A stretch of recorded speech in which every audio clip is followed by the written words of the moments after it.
Come up today on Eagle Eyes on Tech. The Twitch adpocolypse is a lie. Microsoft has officially launched a cloud-only computer. The DOJ has put forward new plans to sunder Google and break off Chrome. We'll get into detail what they're all talking about. Sony wants to buy FromSoft, and believe it or not, this podcast is apparently an Xbox. All that and more coming up today on Eagle Eyes on Tech.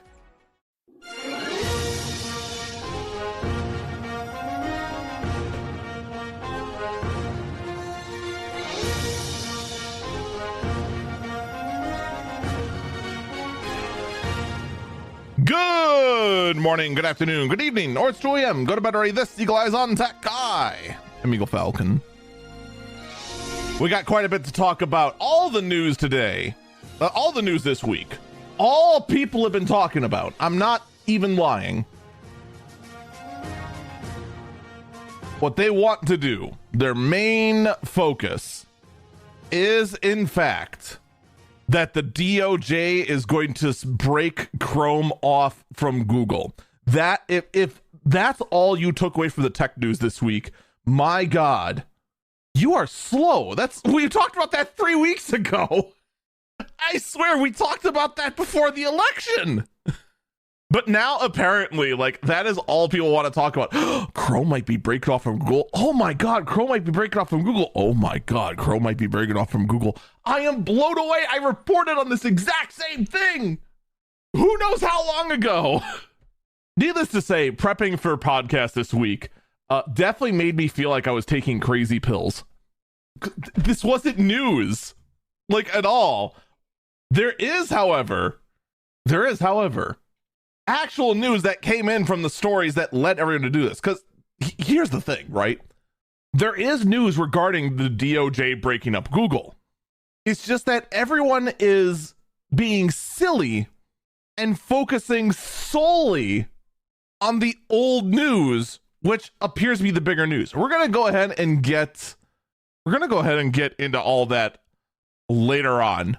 First, I want to talk about the Twitch adpocolypse. We talked about this last week. New news has come out and new numbers have come out from multiple people. I, of course, looked through my own numbers and said, I don't see any evidence of an adpocolypse, but I fully acknowledge the ad revenue I get on Twitch is $3. So, you know, there's that. People who get actual real revenue from Twitch have now come out and are saying there is no adpocolypse. So what gives? This statement actually came out from wholesome Goblin Lord Pirate Software, stating the following. This is his exact words. There is no Twitch adpocolypse. The reason people are seeing no ad revenue for the, quote, last 2 days is because none of us ever have. Twitch calculates ad revenue for a stream 3 to 4 days later, which has always been the case. It shows as no ad revenue until that calculation is done. Only Twitch Turbo revenue is shown immediately in terms of adverb display. The reason some streamers were seeing ad-reduced fill rates was because their content and tags. If you had the tag with sexual or political themes of any kind, you stopped getting ad fill. This is also normal on any other platform, but now enforced by Twitch haphazardly through the tagging system. Tags are, and then a word I can't say on a lot of podcasts, that is a description of excrement, at this, and led to a lot of splash damage because they don't take into account context. This used to be done by content category, so the tag change was absolutely new. We've seen this test by streamers removing their tags and immediately getting ad rev back. An adpocolypse would denote that this is happening to everyone on the platform. It's not. Our income is exactly the same for this time of year as it ever has been. Don't have political or sexual content on your stream, category, or tags, and nothing changes. There are a lot of people blowing this up to be some massive when nothing legit is going on. In all cases provided, it's either normal behavior or misuse or mistargeted tags. It's also a lot of people suddenly discovering how ad revenue works on the platform. This is all stuff I've worked with and understood for years. It's literally how we fund the ferret rescue, which is run entirely on ads. If I didn't know how this worked, none of our business would function. No amount of itching, but starting with a B, will make this untrue. That is the statement from Pirate Software. Since he's made this statement, we've learned a bit more. Not only is it from tags, it is also from the... He actually even says it a little bit. I want to make sure I actually get the exact term right. It is from the content classification. That is also a big part of it. Recently, Twitch added the content classification, politics, and sensitive social issues. They added this to go ahead and try to keep one particular streamer on the platform, which they really should, just like with any other hateful streamer of his category, just get rid of. Because here's the thing. This is good classification. What Pirate Software has done and what many others have done the day after my podcast was recorded to go ahead and talk more about their revenue and what they're seeing from this so-called adpocolypse is very informative, and I wish was out before I made my podcast last week. What can you do? I'm not going to go out and say like I regret reporting on it last week, because it was what was going on based on the information we had at the time. These podcasts are not something that is supposed to be evergreen and always correct at all times. They are a snapshot of the news at the time. Now, with this all said, my statement about Twitch moderation, I still 100% stand by. This moderation team has to go. Because as we've also learned, one of the people who went ahead and had 95% of their ad revenue nuked had this done to them solely because they had the location tag Iran. Not that they wanted to be pro-extremist group in Iran, not because they had wanted to talk about political situations in Iran. No, because they were a video game streamer located in Iran. This would be the equivalent of trying to go ahead and just be an entertainer from Russia, but then being banned for, well, actually, no, never mind. That doesn't work out. There actually can be a reason for that. The point is that this moderation team, the fact that there has not been a massive purging of everyone in charge of this moderation team is staggering to me. I have said it once, I have said it again. Every single bloody year for the last 4 years, ever since Dan Clancy has taken over as CEO of Twitch, he goes out there at TwitchCon and says, we're going to take steps to make moderation better. And lo and behold, the moderation is still terrible. It took them 2 weeks to ban all the people on an official twitch.tv/Twitch panel who went ahead and had a horribly racist event live on stage. It took them 2 weeks to do anything about that. They still have a massive anti-Semite on the platform. This is going to cause an adpocalypse situation. It's not going on right now, as obvious, but at some point, someone's going to look at that and say, wait a second, what's going on over here? The news has already taken an eye on this. Granted, the only 2 news outlets that have talked about it are MSNBC and Fox, which might be the most the 2 most extreme sides of the let's not listen to them news outlets that exist. But this is getting traction. And I'm gonna be blunt. I don't fear for an adpocalypse situation on Twitch. Because I don't see how Amazon doesn't just step in and just purge the Twitch executive office with fire before that happens, when push comes to shove. Because there's only so many times Dan Clancy can go up on stage and say, "We stand against hate," and then continue to go ahead and have massive moderation problems for several different instances of hate. You just can't do that. And it's a shame, because you can go ahead and point out the Asan Pikers. You can go ahead and point out the like 4 or 5 different streamers that went ahead and put out a hit on pick a guy, Destiny, Asmon, you take your pick. There's a number of them now. You can go ahead and point to them, but at the same time, there are still people who mean well, like Pirate Software, who goes ahead and runs a ferret rescue that is supported solely on ad revenue on Twitch, who goes ahead and specifically goes ahead and offers, the most wholesome advice he possibly can. And someone in chat says, "I don't make a living from ads, so an adpocalypse won't affect me much." I don't care about an adpocalypse. I care far more about my streams on Twitch, where I just go ahead and just be a silly goober or do a tech news podcast on the weekends, being associated with some of the absolute filth that Twitch refuses to clean up. That's far scarier for me. I could care less if I don't see my $3 for the month. Heck, I don't care if I don't see the $4 I'll probably see from, Christmas.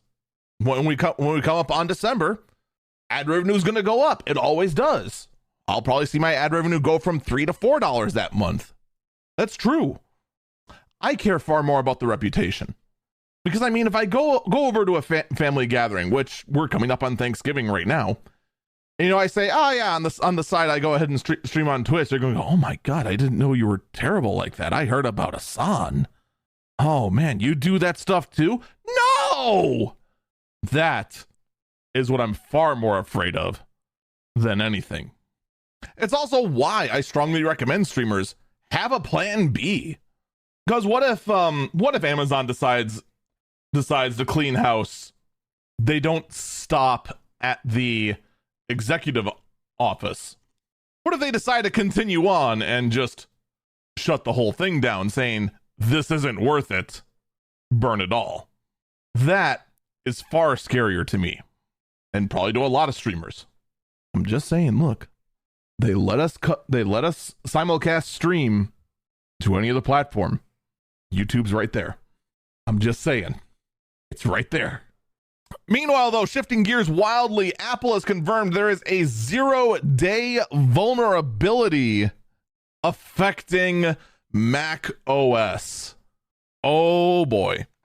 You don't hear about this very often, mostly because Apple, no joking, absolutely is reliant on security through obscurity.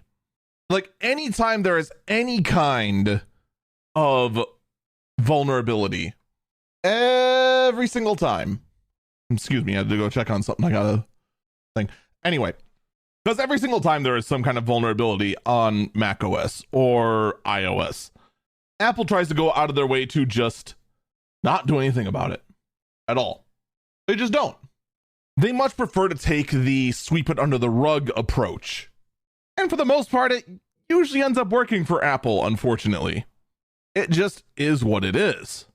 Here, they have to admit it, because it is very clearly out there and it is very clearly being used. And that's a problem. So, if you have macOS, if you have iOS, there are in fact security updates to cover these vulnerabilities. That might be why Apple's actually willing to admit it, because they actually have the update ready. What if these 0-day vulnerabilities are actually like day 7 vulnerabilities? Would you be surprised? I wouldn't. Yeah, if you run Apple stuff, upgrade your stuff, update your stuff. I feel so bad that I could go ahead and look at Apple and say like, yeah, I could see a world where 0 means 7 to you. That seems about right. So maybe if you're sick of the way Apple is treating you, maybe you want to switch over to Windows and find out that no, the grass is not greener on this side. Actually, pretty much everywhere in PC right now, it kind of sucks. There's no other way to look at it right now. Microsoft is now pushing full screen ads for Windows 10 users to go ahead and give in already. Just submit. Why are you going ahead and still using that archaic technology that is still fully capable because, you know, you prefer to reduce and reuse rather than just buy brand new? Go ahead, buy a brand new PC that supports Copilot Plus and includes such wonderful features as... I just realized this whole joke about me just holding a pause for like a solid minute will not work because we go ahead and shove the podcast through a auto editor that removes silences to go ahead and shorten everything down and make it more streamlined, which now ruins the joke. Look, I'm just saying Windows 11 is so much better because nope, the joke's ruined. Joke's ruined. The joke is ruined. Look, I'm not gonna lie, all right? Like, this isn't the first time they've done this. I'm not surprised at all. I'm if they give you two options here. You can either learn, they're gonna go ahead, you fire up the computer, you can go ahead and starting October 2025, you will no longer get free security updates for Windows 10, which is generous because I thought it ended last month. Am I the crazy? Did they not just like keep saying Windows 10 is losing support in October 2024? Now it's October 2025. When did this happen? Well, fine. Fine. I don't mind. I'll go ahead and keep using my computer until October 2025.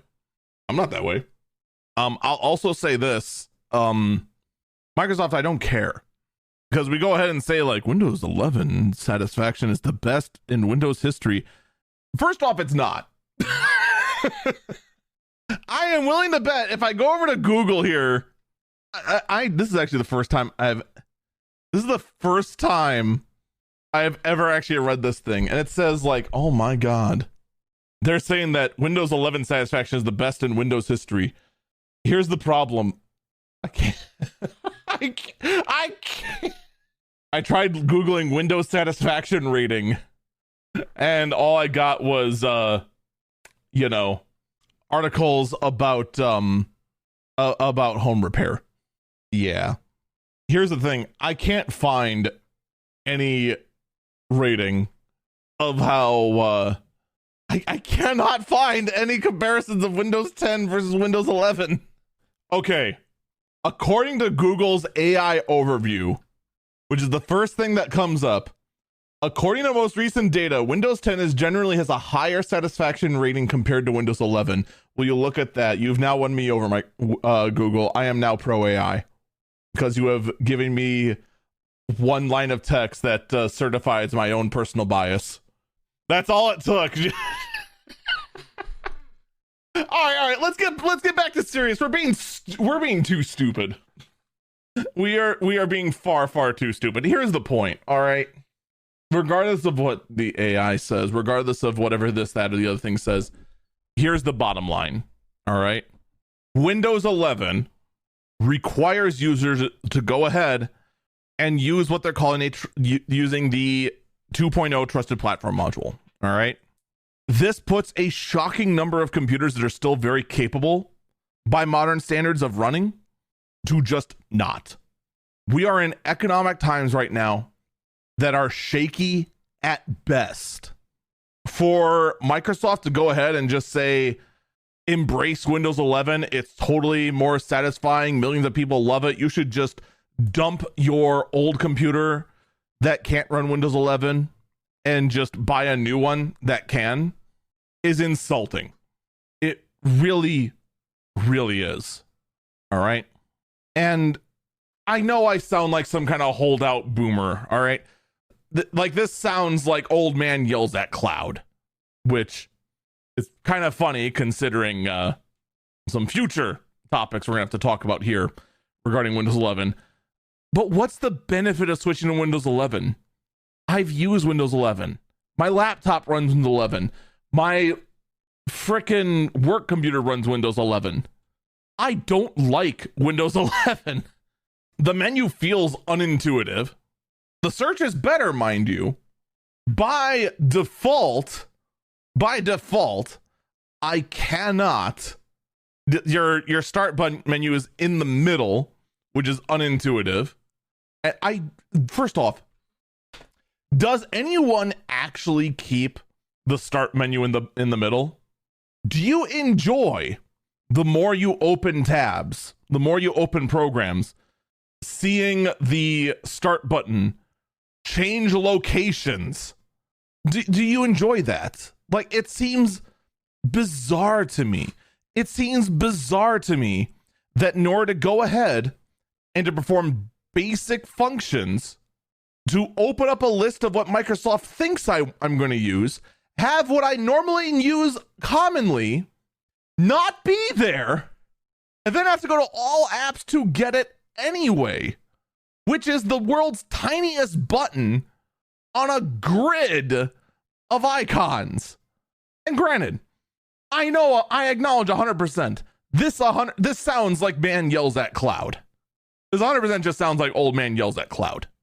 But holy smokes, the only thing that Windows 11 does better than Windows 10 is get support. And keep in mind, this is also excluding the fact that none of my computers right now can even run the AI features on it, which no one has been able to make a compelling reason as to why you need. Hey, Microsoft, why do I need my computer to take screenshots of everything I do on my computer and then store it encrypted on the computer? Isn't that a massive security vulnerability? No. We'll encrypt it even betterer. It will totally not be a problem. Okay, but what does that do for me? Oh, we'll send it off to our AI to go ahead and make features better. Look, I'm not the crazy one, am I? Because this again feels earlier like when I was talking about reading all the stories about Google. Like I'm the one taking crazy pills. Because the more Microsoft explains why I need to switch to Windows 11, I feel like they're trying to feed me crazy pills. I feel like I'm being driven actually insane. Because I'm not going to lie. There are two instances, that I've seen where AI has done amazing good. One is on YouTube on the Ryan Hall Y'all Extra channel, where there is a 24/7 weather bot powered by AI that will go ahead and read off severe weather alerts, and it does it really well. That'd be the first positive use of AI I've seen done successfully. And the second, when Google just now told me that people like Windows 10 more than Windows 11.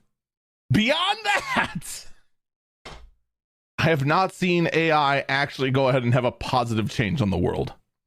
Someone in chat had another suggestion, but I suspect that it's heavily riddled with typos, so I'm going to wait for that to get fixed before saying out loud. Well, the point is, when push comes to shove here, all right, the Moguri mod. I think I'm going to have to go ahead and Google this before I pass judgment on this. Oh, the Moguri mod.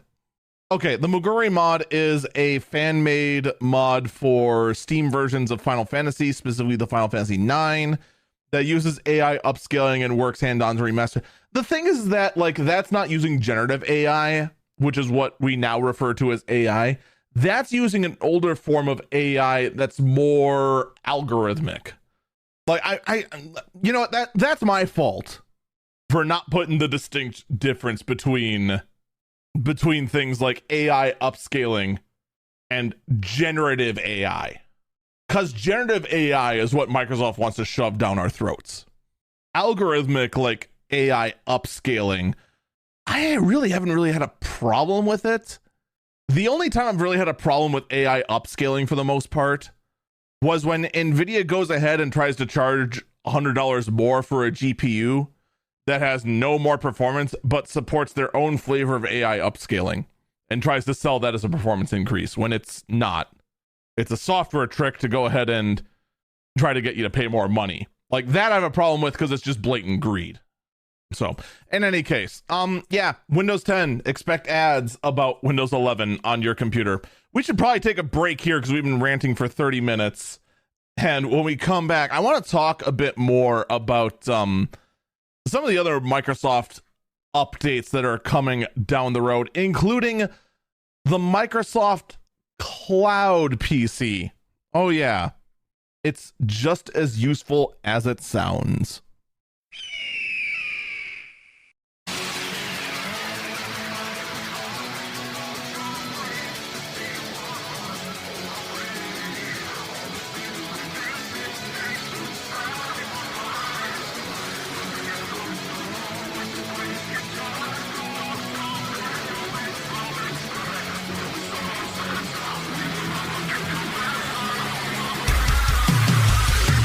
Welcome back, Eagle Eyes on Tech. I'm Eagle Falcon. All right, so Microsoft is introducing for Microsoft Edge a new feature they're calling Game Assist, which definitely sounds like the name you would call a bot for an MMO. It is supposed to be a seamless, full-feature in-game browser. Look, I'm not gonna lie.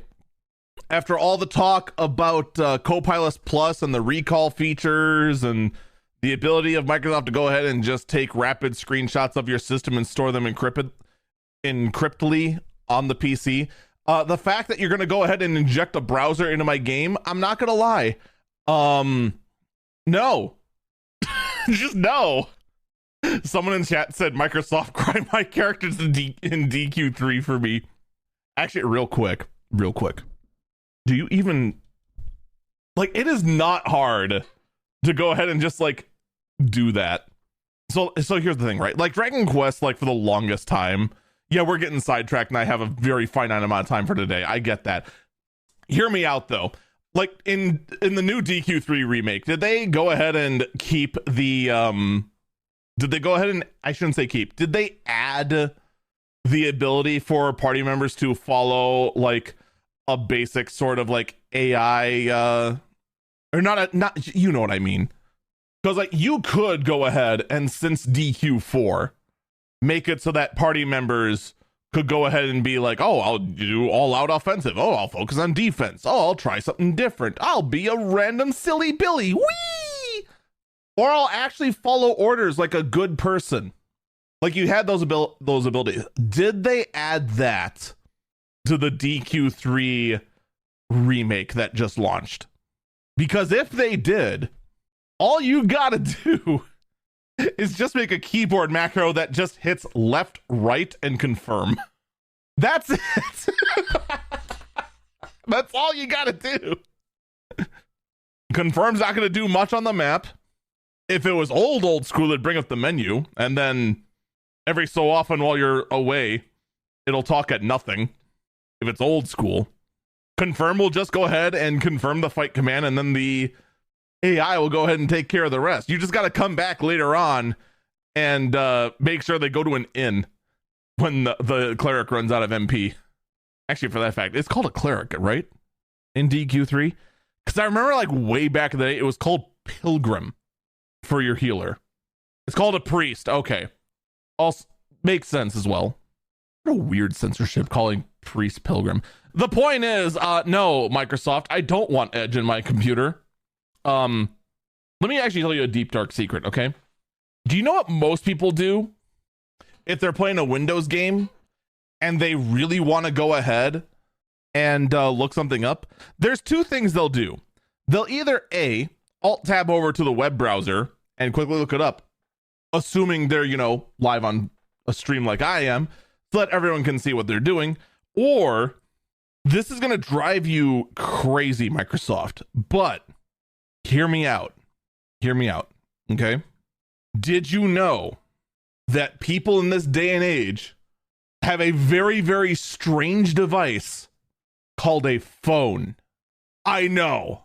All right. Advanced technology that you've probably only recently discovered. and definitely haven't tried to get into the market of 4 times poorly. But what most people do when they want to get info, they will grab their phone, again, obscure device, I know, and look it up and then set the phone on their desk and then just glance down at it occasionally while trying to go ahead and find the thing they're looking for. Maybe the title of this podcast should have been Old Man Yells at Cloud. Because, like, this whole thing, who really does need the web browser, like, built into the game? I'm also not going to lie, I completely forgot that the, like, game assist feature, like, exists. Like, I have accidentally launched this a couple of times on stream and just been like, oh, ew, get out of here. But who has ever launched it intentionally? Like, seriously, who? This is the new search. You heard the search for the Loch Ness Monster. Here is the search for the person who actually uses Windows Game Assist. It is going to be a search that I think has as much success as finding Bigfoot. Here's a search you'll have slightly more success with. Microsoft has announced Windows 365 Link. Windows 365 Link is a brand new computer. Someone in chat said, probably the same person who loved using Cortana too. All right, real talk. I had a blast using Cortana on Windows for the first week when I got it. But that's all it lasted, was 1 week. I would argue there are more people who have actually gotten value out of the voice assistant Cortana on Windows than has the game assist feature. Because I know there's tons of people out there who got that thing and just be like, oh man, I want to give that a try. Oh, that's kind of cool. It's like a Jarvis. Like, those people definitely exist. Did they keep using it? No. No. Not in the least. But I guarantee you there's more people that use that voice assistant than use game assist. And I'm sure the people that are going to use Windows 365 Link more often than not. What is Windows 365? Well, Windows 365 is a terrible thing where you actually don't have the operating system on device. The device connects to the cloud to go ahead and use software known as Windows 365 on the cloud, where all of your compute is done there, and the device itself stores nothing. So all of your security is somewhere that is better for you, such as the cloud. And you don't have to worry about anyone breaking into your house to steal your computer, because that's a fear you apparently have. Windows 365 Link is a, quote, cheap cloud PC that has no storage on board and sends all of its compute and everything to the cloud. So you don't have to worry about it at all. So clearly this is a massive cost-saving device at $399. Is that right? $399? That's really how much it costs? Are you sure? I spent $399 on my workstation here. That's cost savings? Are we sure?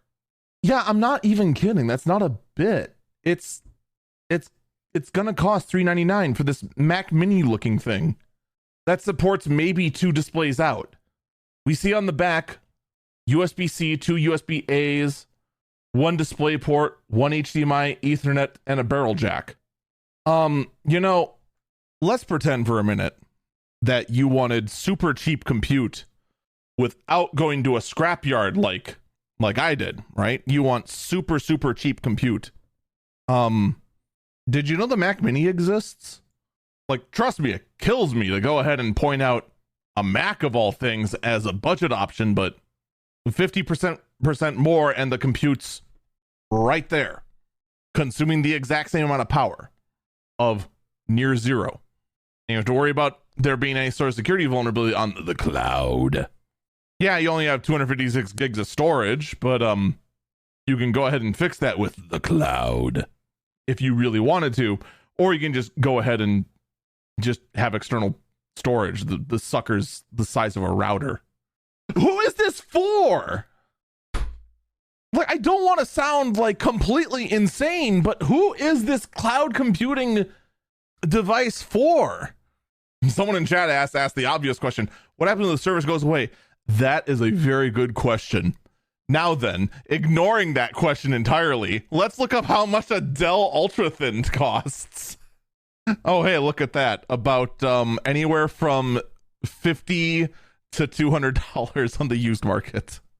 Actually, even better. Not to sound like mega boomer, but for $225, I can get 5 ultra small desktops that not only can run on Windows 365, the operating system that runs on the cloud with no problem at all, but when the service does go away, I can install Linux on them too, and they're still usable. I'm just saying. It's like $50 a pop with the same amount of computing on board. Like, that's the wild thing here. It's the same amount of computing on board. Oh, I'm sorry. It's $349. It's not $399. It's $349.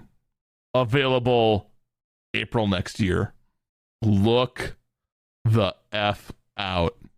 Look, before you go ahead and buy one of these things because you absolutely need it for some stupid reason, let me sell you some swampland first, all right?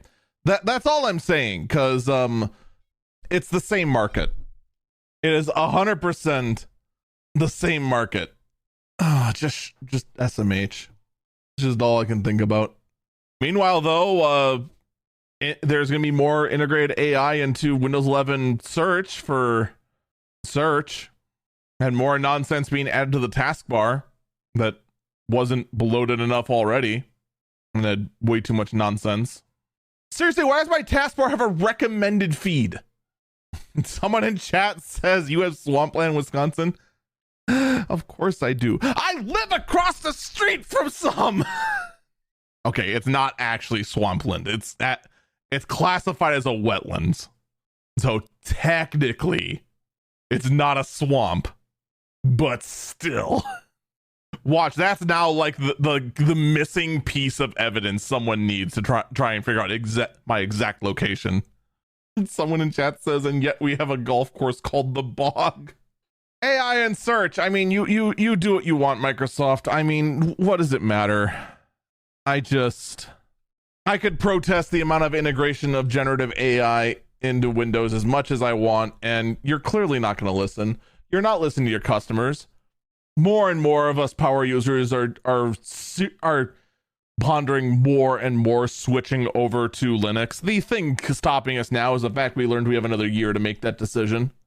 I'm not gonna lie, because I just can't even. You go ahead and integrate however you want Windows, I guess. Just whatever. Meanwhile, though, speaking of search, Google. Someone in the chat said switch to Mac OS.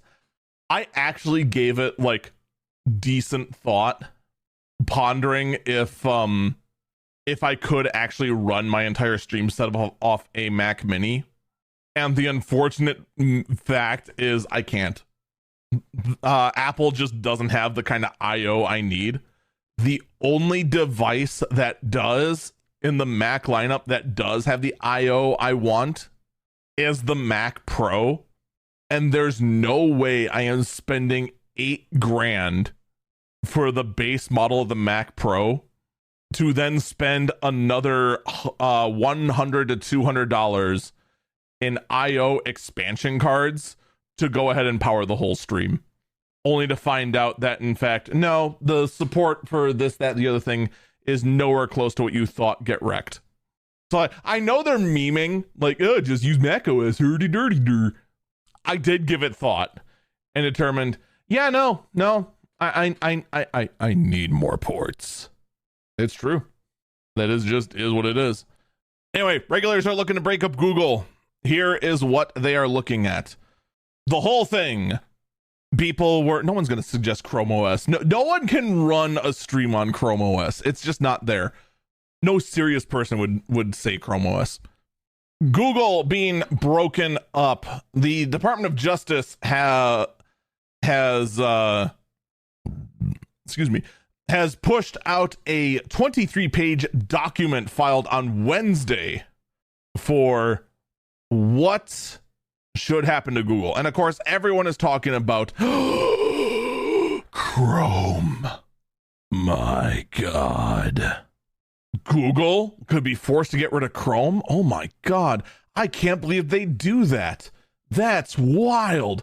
Holy smokes. Getting rid of Chrome? Tell me you're a Twitter journalist without telling me you're a Twitter journalist, because there's way more in here than just selling off Chrome. All right. Here's what's all in here. First off, yeah, they'd be forced to sell off Chrome and spin it off into its own division or sell it off to someone else entirely. Second, they would be forbidden from working with Chrome directly.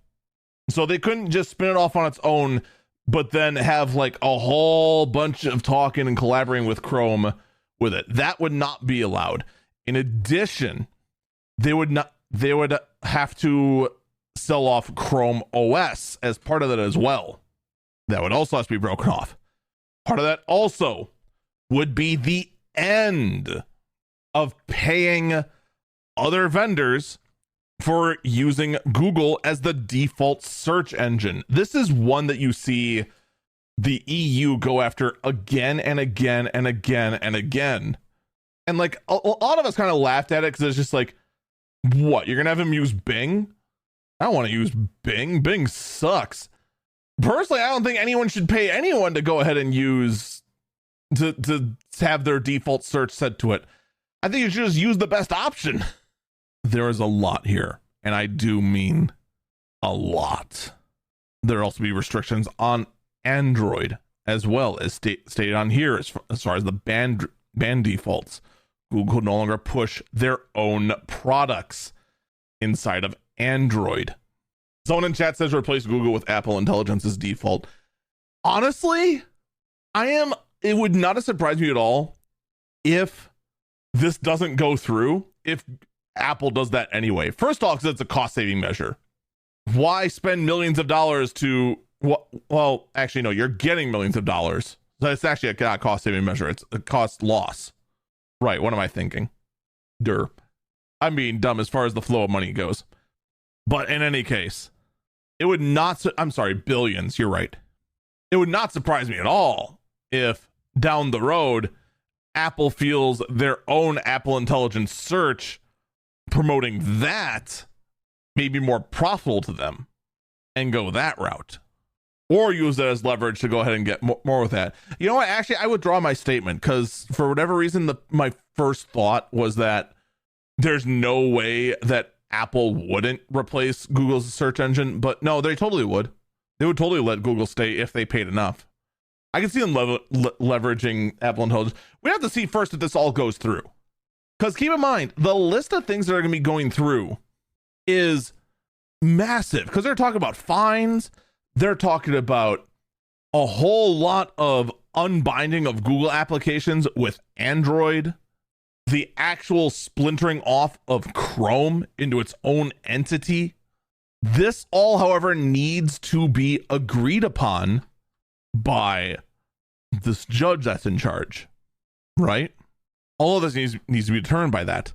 Not just whether Chrome goes off, but also if Chrome OS goes along with that. If the forbidding of Google paying out billions of dollars to be the default search engine, on top of any other fines that'd be on top of it. This is all big stuff, but all people want to go off is go, Chrome could be its own thing. I would argue Android no longer having like YouTube app or not, well, yeah, YouTube, but also other Google apps installed by default. That to me is far, far more interesting. But that all depends on if all this keeps going forward. And it's not like there's only that going on there. While Google continues to advance with AI, they currently own a company called Anthropic, which is key to their use in artificial intelligence. The U.S. Department of Justice has a landmark case going, or an antitrust case. I read the wrong word, over Anthropic and their use in that in search. Could that be unwound and torn apart as well? At this point, it's kind of hard to say.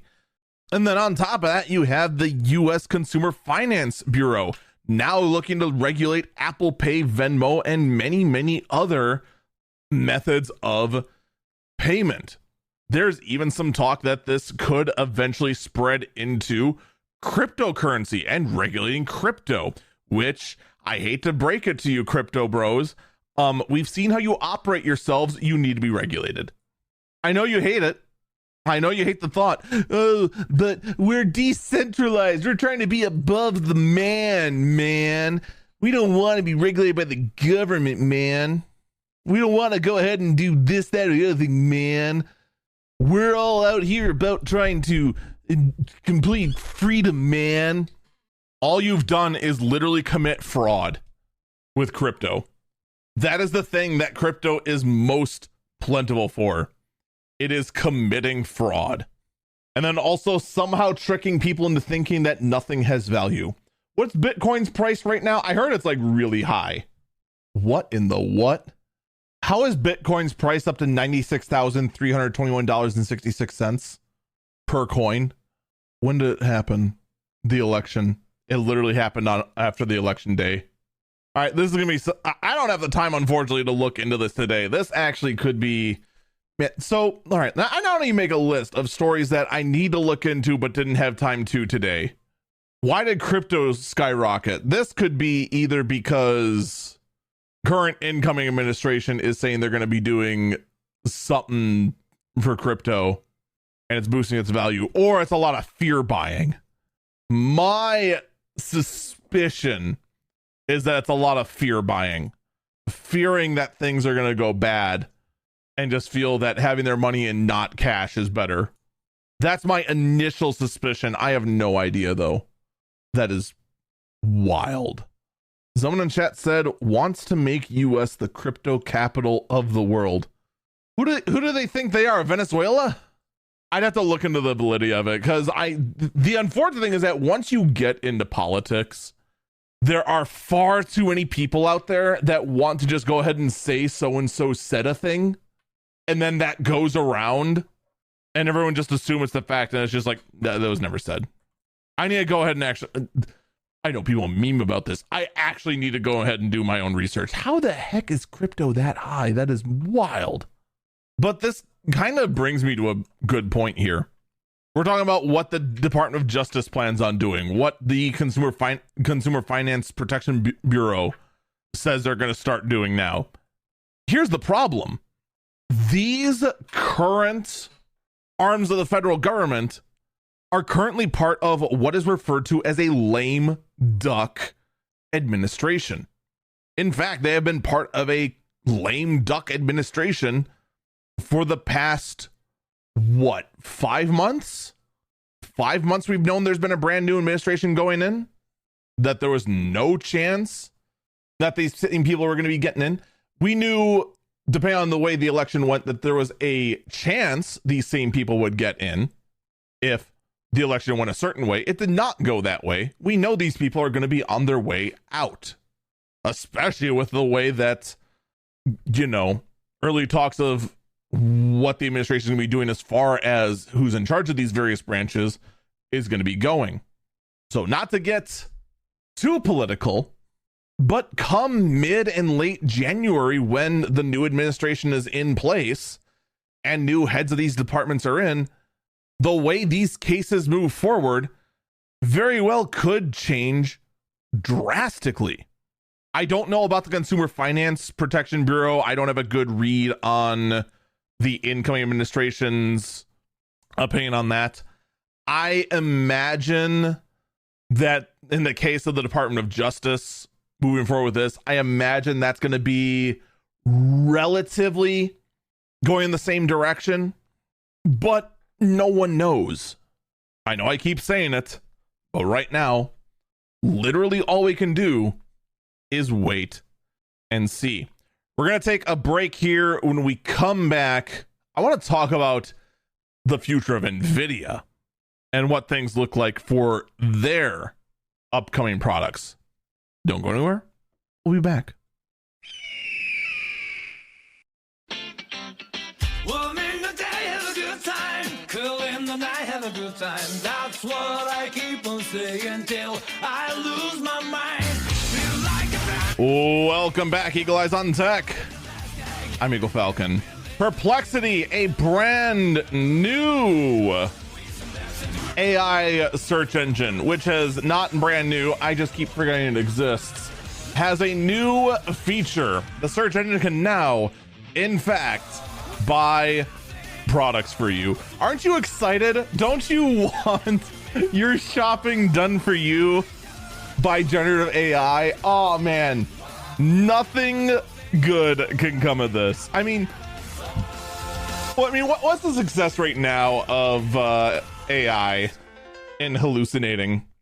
Like, there's the real question for you. How often does generative AI succeed when generating something? And unfortunately now, because we're getting out of the novelty section of AI and more into the we need to make a profit with AI now section of its life cycle, it's kind of hard to go ahead and find easy free access to generative AI. But I gotta ask, right? What happens when it absolutely hallucinates and just buys like some tentacled body pillow or something just horribly deranged?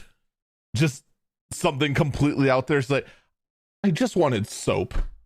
Why do I now have something I can't mention on the podcast? Why do I now have actual, just like, pick a thing?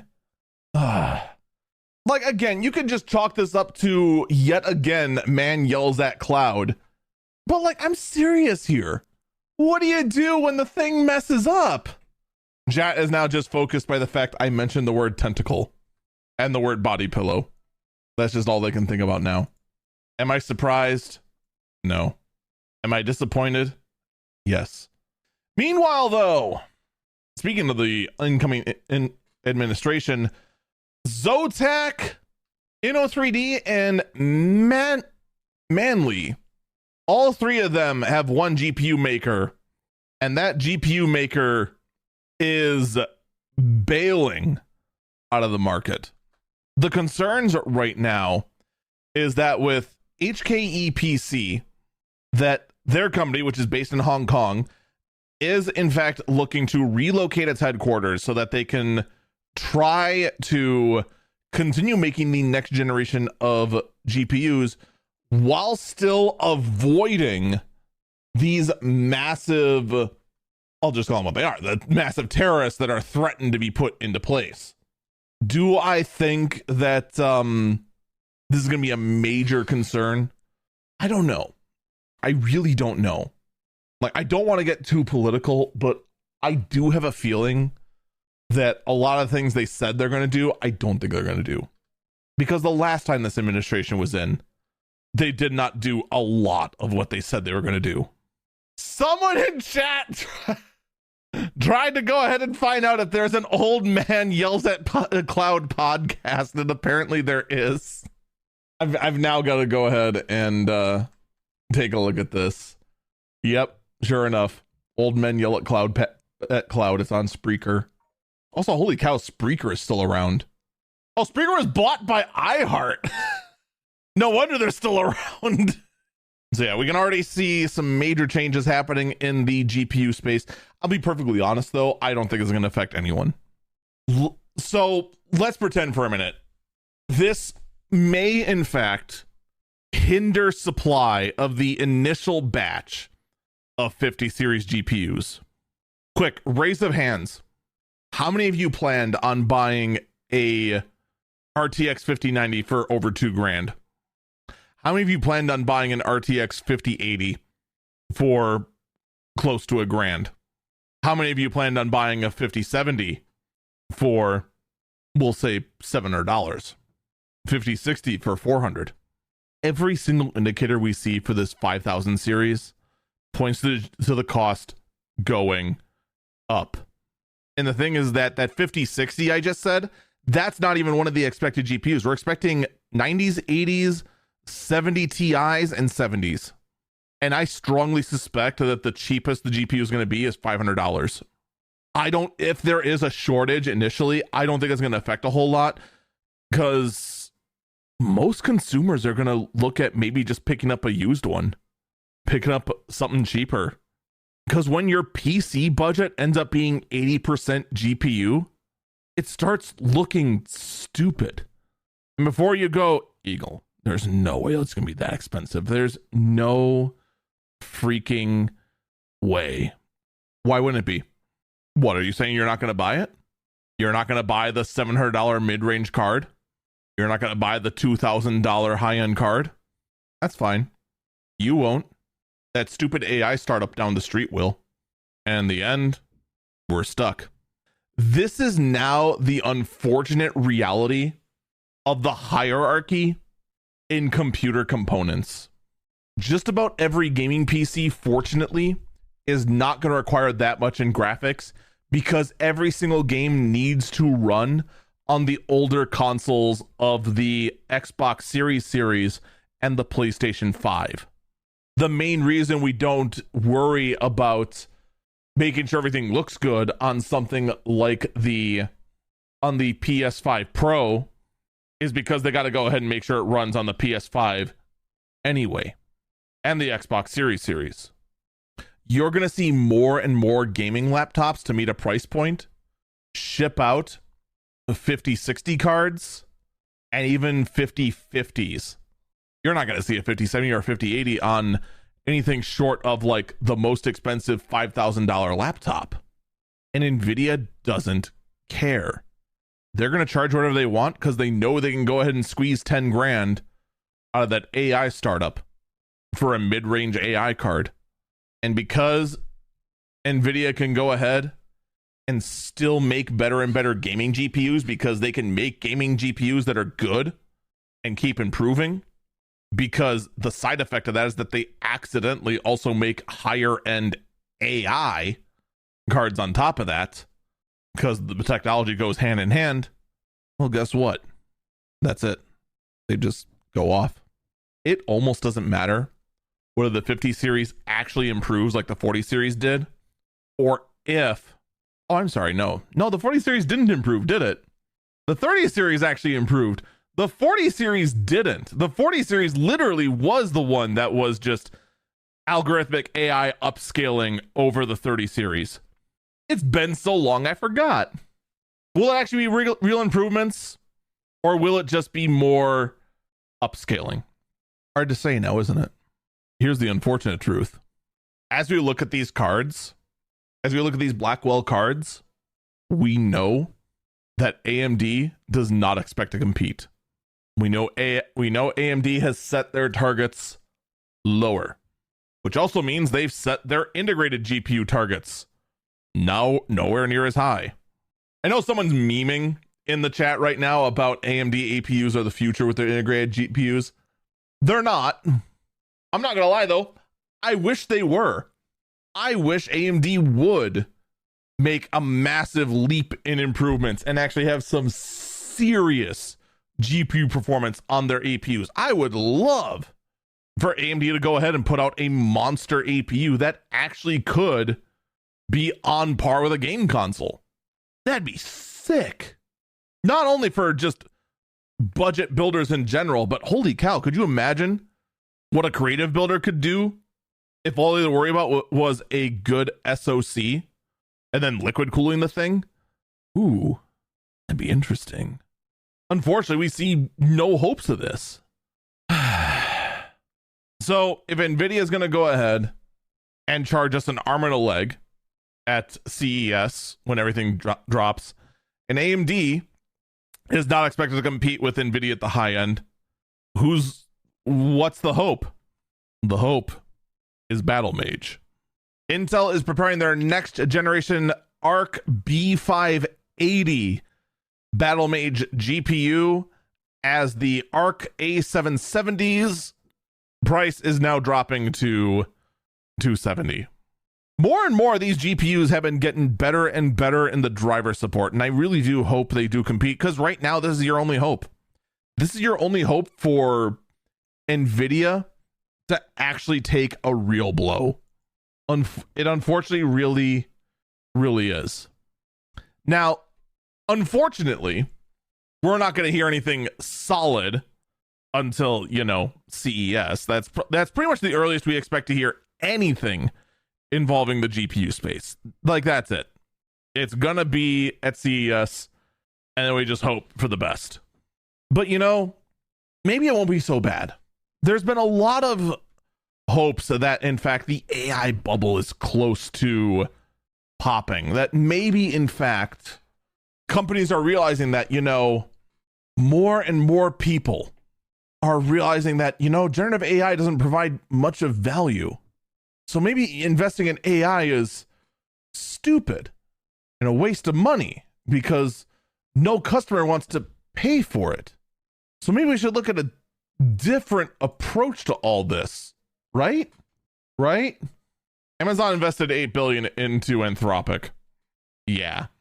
If you were hoping the bubble is popping and you don't get more and more AI shoved down your throat, whether you like it or not, no, it's not stopping. It's not. There's no escaping from it. There is no escaping from it whatsoever. There's also no escaping from Sony either. Who Sony right now as a game company is what's a polite term of it? Sony as a gaming company right now is kind of bad. They haven't exactly had a whole lot of success lately in purchasings and in games. I mean, the PS5 is doing well, the console, but I mean, they bought the Concord studio that had a name I already forgot because that's how relevant they were, and now they're gone.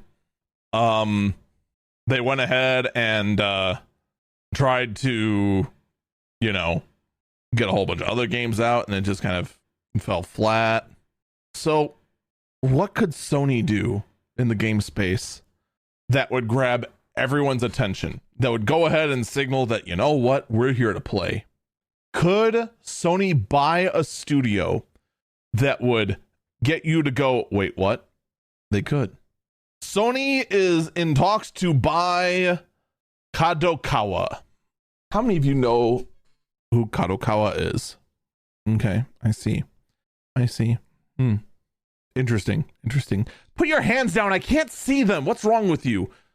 For those who don't know, Kadokawa is they're a media powerhouse that owns quite a bit, but specifically in this case, what they are mostly known for is a small little developer known as From Software. From Software is a company you are more likely to know about because they make games like Dark Souls. I was about to say Bloodborne. They make Bloodborne, right? But most recently, of course, they made Elden Ring. Oh, Sekiro 2. The game that people either love or absolutely hate with the biggest amount of hatred they could ever hatred. I'm not gonna lie, I don't know how to feel about this because this is huge. Kadokawa, they do a lot. As someone in chat said, they are a book publisher. They're a manga publisher. They make tons of different things, as well as making actual video productions of anime. They get into events. They make figurines. They go ahead and make brand collaborations, like with they specifically say here ReZero. Like Kadokawa is, we may not know about it here in the Western world. Kadokawa is massive. Like, I don't know how to compare it. Like, what would you compare Kadokawa to in like the Western world? In either case, it's hard to say what this is, where it's going to end up going, but this could be a major purpose. Someone in chat said Japanese Disney. Japanese Disney. Really? Like, would they be that big? Maybe they are that big. Like, I would have compared them to like Mattel or something. I don't know. Because like Disney is enormous. Like, even here in the West, I don't think anyone fully comprehends just how massive Disney is now. The fact that Disney isn't under some kind of DOJ investigation for monopolistic behavior is honestly in and of itself staggering. Apparently my phone decided to try and interject in me talking about how big Disney is. Oh, well. In either case, it is going to be very, very interesting to see how this all goes down for From Software. We're obviously going to be keeping a very close eye on it. Everyone is keeping a very, very close eye on it. By the way, here's some other great news for you. Valve is going to be making a Steam controller too. The report goes that there is in works right now. There is a Steam controller 2 in the works, codename Ibex, that is actually going to be made. I'll just tell you this right now. The fact that there's a Steam controller 2 in the works is not that surprising to me. I don't know if we talked about it on Eagle Eyes or on Tech or not, but someone did pass along to me a existing Steam controller that used the Steam Deck protocol for its communication to Windows devices. It wouldn't surprise me at all if people are already trying to reverse engineer that Valve is just like, look, we're going to make it official, and then we're going to make our own controller as like the guide for what we want to do. Because that is kind of how Valve operates. Like Valve has got to be like one of the more humble mega corporations out there. I shouldn't say mega corporation, but a big money. Someone in chat just informed me that Katakawa owns Spike Chunsoft. I am now greatly against Sony buying Katakawa because I don't want to see Sony censor Danganronpa. This might be my most selfish opinion yet, but holy cow, I need whatever Danganronpa 4 ends up being to just be as bat squeak insane and as stupid as the previous ones to exist, because I am not ready for Danganronpa to be toned down. That being said, if Sony promises not to go ahead and touch that franchise and let it be as stupid as possible, and say maybe you should actually go ahead and hire more voice actors, nudge nudge wink wink, that'd be great. Look, I'm just saying, I don't think I could voice act an entire Danganronpa game nowadays. Anyway, the Steam controller, it does not surprise me at all that this is in the works. It would not surprise me at all if it turns out that the next Steam controller is more traditional, more standard, and I am on the wrong window. My bad. It would not surprise me at all if this were the case, right? But I imagine this is going to be more of a guide for other companies to go ahead and develop, because Valve doesn't really care about selling super successful products. Valve in this case would rather care more about the end game. They care more about Steam OS getting more support. That's what they care about far more, right? And there is a monetary benefit to that, but they also acknowledge that for their business to survive and for them to go ahead and continue doing the actual decent work that they do, Steam needs to thrive and Steam needs to get more platforms. So to go ahead and create a Steam controller so that things like a home console for Steam OS can be made, so that more handhelds can be made, that sort of thing. That's their goal. That is the end goal. And for that, good luck. I'll tell you this right now, though. Do they actually even say that it's going to be using the touchpads again? According to the leaker, it's going to have D-pad, bumpers, grip buttons, triggers, ABXY system of buttons, and some sort of strap. They did not say joysticks. So they're not certain on that. They're not certain if there's going to be specifically joysticks or trackpads. I suspect joysticks. I strongly suspect joysticks. I think they recognized that the trackpads was a cute idea. I've used actually the Steam controller with trackpads a couple of times. It is not for the masses. It is not something I would recommend, like, at all. It just straight up isn't. In other Steam news, however, and this is going to be our last story before the break, Steam is tightening up its rules in regards for season passes. They are specifically telling people, hey, if you go ahead and you launch a season pass DLC and you put out a timetable, you better commit to that, or there's going to be mandatory refunds that we will enforce if you end up delaying those DLCs by more than 3 months. First off, holy cow. Valve can count to 3? When did this happen? They're going to be able to count to 3. Whoa. This might be the first time we've ever seen Valve actually count to 3. That's wild. Wild, I tell you. On a more serious note, though, good. Because I'm not going to lie, that's probably one of the bigger problems I see with things like Season Pass DLC. Where you go ahead and pay, like, say, we'll say $40 for the month, and you expect new DLC from the game every quarter, every 3 months. What if they give up halfway through? Does that mean you've now just thrown out, say, $20 of value to the void? And I'm not sure if anyone's saying this. Like, everyone I've talked to in regards to this policy has said, good, 100% all in favor. No one's been against this. But let's pretend someone is. That this might be an overreach. That Steam can't go ahead and enforce something like this. Who is Steam to go ahead and tell a game dev how to go ahead and run their business? Here's what I gotta say. Then don't run your game on Steam. When push comes to shove, it's Steam's platform. They can run it how they see fit. And they want to go ahead and say, like, hey, we believe our customers deserve this kind of value. We feel that customers deserve to have their money respected. Then honestly, good on them. Huzzah, huzzah, huzzah.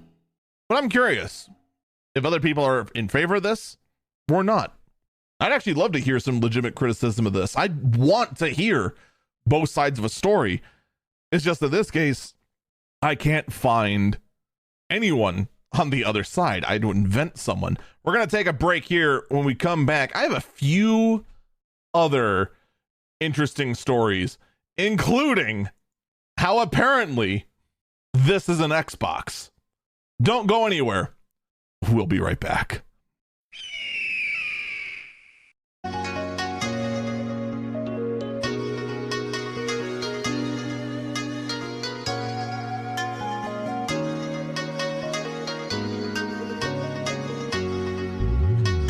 Welcome back, Eagle Eyes on Tech. I'm Eagle Falcon. Valve has put out an update for their latest version of Proton, and this is enabling DLSS 3 frame generation to help improve performance. But this would specifically help NVIDIA performance, which is incredibly helpful because NVIDIA does not like to play nicely at all with Linux. So the fact they got this working at all, I would honestly say huge benefit, huge increase, big news. Good stuff all around. So this will be out. Actually, this has been out since November 12th, the experiment. As of right now, it seems to be working perfectly fine. So it's something you can look forward to down the road. Now it's time to get into the stories that just kind of make you go, I'm sorry, what? Gabe Newell, in a recent interview, said, my personal failure was being stumped, because Gabe Newell felt that finishing Half-Life 2 Episode 3 just to conclude the story would have been copping out on Valve's obligation to gamers. Gabe felt that with every iteration of Half-Life 2, that it needed to introduce something brand new and groundbreaking to the gaming industry. Whether it be an updated lighting engine, a showcasing of different ways a game could tell story, different concepts. That was the whole purpose of the Half-Life episodes, which, you know, is a fair point. Here's my counterpoint, and forgive the beep, but no, your obligation was to finish the goddamn story. Are you kidding me, Gabe? What the actual no, your obligation was to finish it. You know what we left with? We left with one guy dead in a lab, a guy who who was absolutely lovely and dearly, and I swear to God, he could have been my own grandfather. He was a wonderful and sensitive human being, and he is dead on the floor with the name of a boat out there somewhere, and no one knows what the heck it's about. It's been the biggest freaking obnoxious mystery of every single PC gamer's life. What the Valve? No, you should have just put the thing out to actually conclude the story. Why are you like this? Like, this statement at all kind of drives me nuts in a couple of ways, because the Half-Life 2 episodes, it wasn't like, oh my God, we introduced a new source engine, or oh my God, we introduced some new groundbreaking thing. If you weren't some kind of mega nerd that looked up later some of the work that went into episode 1 versus episode 2 of Half-Life 2, you would have never known. That being said, though, if I'm not mistaken, I do believe all of Half-Life 2 is available right now for free on Steam. Let me actually look that up for sure to see here. Yeah, Half-Life 2 free for PC until 6 days ago. Well, if you are a time traveler, can go back a week, you can get Half-Life 2 for free. But all of this was actually in the 3.5 hours of commentary that was picked up within the game. I'm not gonna lie. Where's episode 3, Gabe? You had a conclusion planned. I want to hear it. We all want to hear. Everyone wants to hear it. Find a gamer that knows about Half-Life 2 or just Half-Life in general, but is fine with the way the entire story of Half-Life has been abandoned. All right. Find that one gamer, and most likely you'll also find the same person who uses Windows Game Assist and uses the Cortana built-in assistant and uses every other feature of it. Someone says they never played it, someone in chat says they never played it, so they don't care. Yeah, you don't fall into the category then. Also, how have you never played Half-Life 2? Go play Half-Life. Like, man, such a good game. Good stuff. You kids these days don't know storytelling. There is a very strong chance when you get this, you know, I'm actually going to change the name of the podcast now. It was going to be Will Google Lose Chrome? The name of this podcast, the name of this episode now actually is Old Young Man Yells Cloud. Because I need it to be short. Yeah, I'll just leave it like that. Man, the name of this episode is now Man It Yells at Cloud. I have just done it too much now. Also, in other news, this is an Xbox. That is an Xbox. This pen is an Xbox. This cup is an Xbox. This empty can of keeping me awake juice is an Xbox. Everything is an Xbox. There is a new Xbox ad campaign going around, and it is already a meme. It is a meme because it's trying to go ahead and pitch out the whole concept of Xbox live streaming and saying that everything is an Xbox. So here you go. This Xbox is an Xbox. This laptop, this is an Xbox for your lap. This is showing a picture of a Steam Deck type device. This is an Xbox that tags along. This is a cat box. This is an Xbox that goes on the wall. This is an Xbox that makes calls. This is a bento box. This is an Xbox on the inside.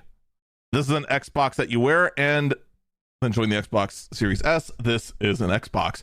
While we're at it, my toaster is an Xbox. My PS5 controller is an Xbox. My watch is an Xbox. My Steam Deck is an Xbox. My Switch is not an Xbox. Nintendo would not approve of that. That is an Xbox. That is an Xbox. That is a PS2. That is a PS4. This webcam is an Xbox. That is an Xbox. That is an Xbox. You are an Xbox. And yes, even you over there are also an Xbox. Look under your chair. You are now an Xbox. Microsoft. All right. Look, I know that AI drugging Kool-Aid is manufactured in the same building. All right. We all know this, right? We all know you're all huffing a little too much of the AI fumes over there. You need to go ahead and just stop. Just stop. Stop huffing the AI fumes. All right. You need to stop doing that. Okay. And that's kind of it. Just stop. This is silly. You're being a little silly here. I'm not gonna lie though. I am amused with the ad campaign saying that this is a CAC box and this is a bento box. I'm not gonna lie. That is mildly amusing. And that is why this podcast is also an Xbox. This TV, however, is an ad. The TV giant Foray wants to go ahead and invest into a TV operating system that minimizes the functionality of actually being a TV and more wants to be a platform for ad sales and tracking. Do you love this cyberpunk dystopia yet? Isn't it great? I love it. It's so good. I love my TV tracking my everything. It's great. It is so fantastic. I cannot stress this enough. I hate this.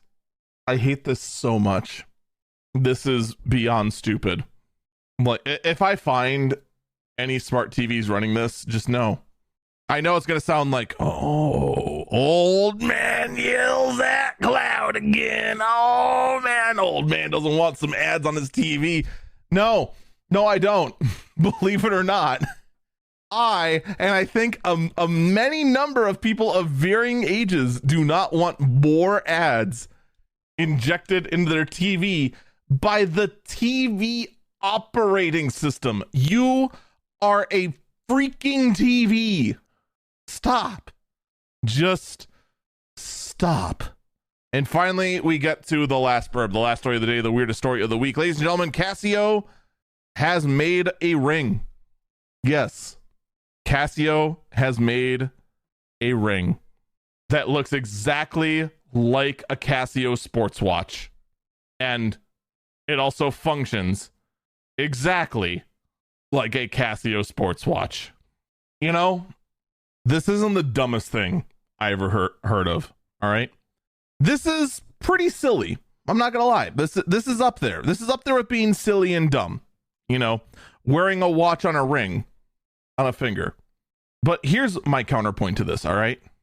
Have you ever been hit by a Casio watch? This thing as a ring on your finger? Bro, this is going to be a actual weapon. Like, there's no other way to look at this. This thing is going to be a weapon.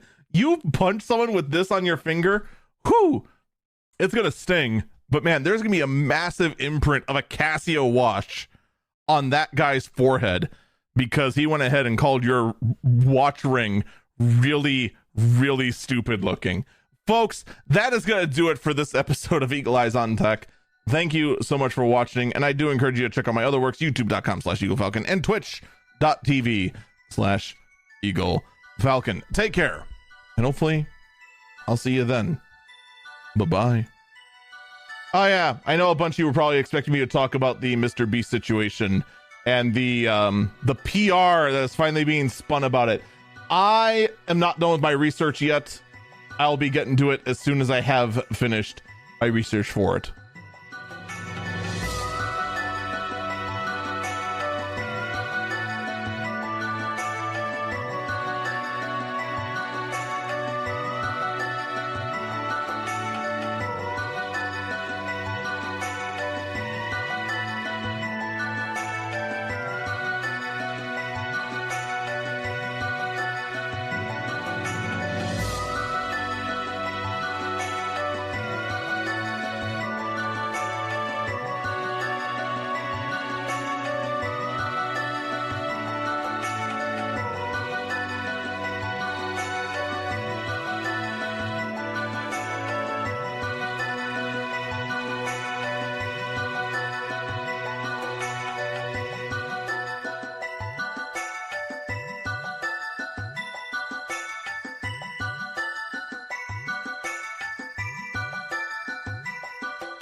Look, I just want to know something, all right?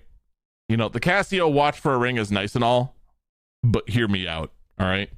If we're going to go ahead and turn classics, if we're going to go ahead and turn classic watches into rings, what about the calculator watch? You remember these things. I know you do, because most likely when you were growing up, you either thought, wow, that thing looks archaic, or you thought, wow, that guy cheats in math class. That's the only two thoughts. Now imagine that as a ring. Who make that calculator watch anyway? Was that also Casio? That was also Casio. Do it, Casio. Do it. Do it. Do it. Come on. Calculator watch as a ring. I want to see the world's tiniest rubber buttons. It's going to be hopelessly useless, but it's going to be stupid.